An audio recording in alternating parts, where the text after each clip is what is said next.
Isang mapagpalang araw po sa ating lahat. Magandang araw at gabi po dyan sa mga silent viewers at solid supporters ng EDC. Mega love shoutout po at kamusta po kayo? Siyon po mga kalingap. Nagpanibago na naman po tayong pag-uusapan. Beyonce mapapalayo sa kanyang pamilya. Bakit po kaya? At tatay ni Beyonce di kayang hatid sundo sa school si Beyonce mga kalingap. Papa Eds kinuha ng bagong apartment si Beyonce. Siyan po ang ating pag-uusapan. Mamaya-maya na lamang mga kalingap. Pero bago po yan, kung bago ka pa lang po sa aking munting YouTube channel, pa-like, share, and subscribe naman po at pakipindot na rin po ng notification bell para lagi po kayong updated sa aking i-upload na video. At paalala rin po, bago po tayo magbigay ng ating mga komento at opinion, itapusin po muna natin ang kabuuan ng video nang sa ganun nga po akma po ang ating i-comment mga kalingap. At lagi ko rin nga pong hiling sa inyo, lagi po nating suportahan ang mag-ama na matubang. Napakaganda nga po yung ipinapakita nila sa atin. Mga pagbibigay at tulong sa ating mga kababayan, isuportahan po natin at imaraton mga kalingap. Nang sa ganun nga po marami pa po silang matulungan. Lalong-lalo na nga po dyan, yung mga kapos sa pangailangan malingap din po nila. At syempre, huwag po nating kalimutang suportahan ang kanilang may bahay. Walang iba kundi sina Ate Edna Vlogs at Jackie Tapia.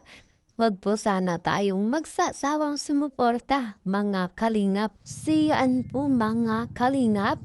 Balik po tayo sa ating pag-uusapan at tatalakayin ngayong araw. Beyonce mapapalayo sa kanyang pamilya. At agaano nga ba ito katutuong mga kalingap? At tatay ni Beyonce di raw kayang ihatid sundo itong si Beyonce sa school mga kalingap. At papais natin, kinuha ng bagong apartment si Beyonce dahil dito.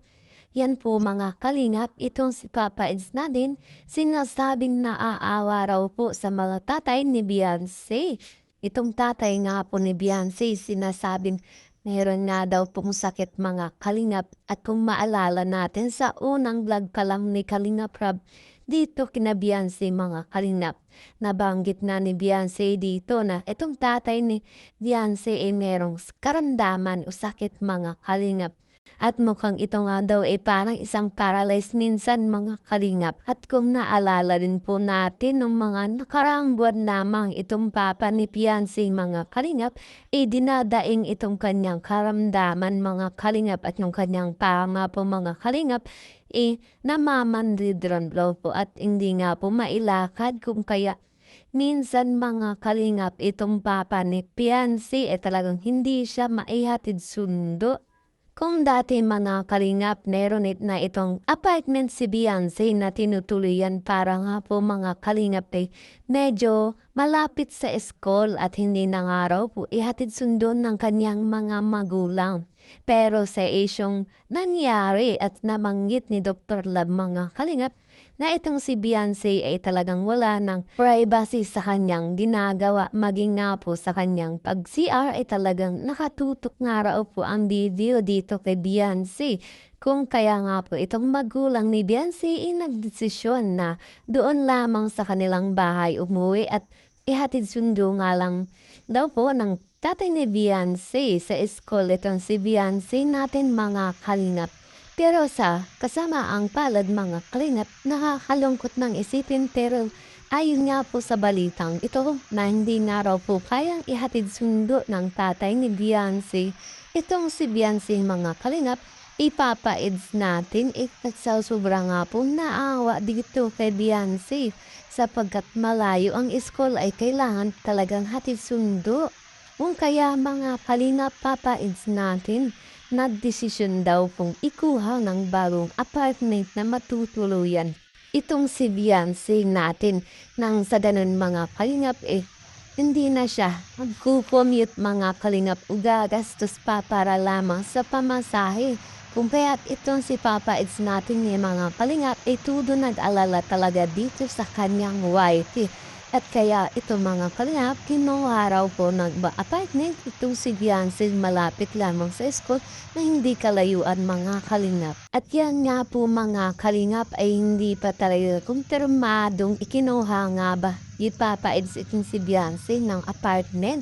Pero sa ngayon mga kalingap, yan po ay bali-balita lamang at usap-usapan at tanging hiling ko rin nga po ay sana'y magkatotoo mga kalingap sapagkat itong tatay ni Beyonce ay tunay nga pong merong karamdaman mga kalingap na inadaing yung kanyang binti mga kalingap na kung kailan mga kalingap na dumarating talaga yung sakit na ito sa tatay ni Beyonce. At yun naman po ay hindi isinawalang bahala at lagi nga raw pong sinasabi ni Beyonce na magpa-check up na itong kanyang tatay nang sa ganun mga kalingap ay mabigyan nga po ng tamang gamot para dito.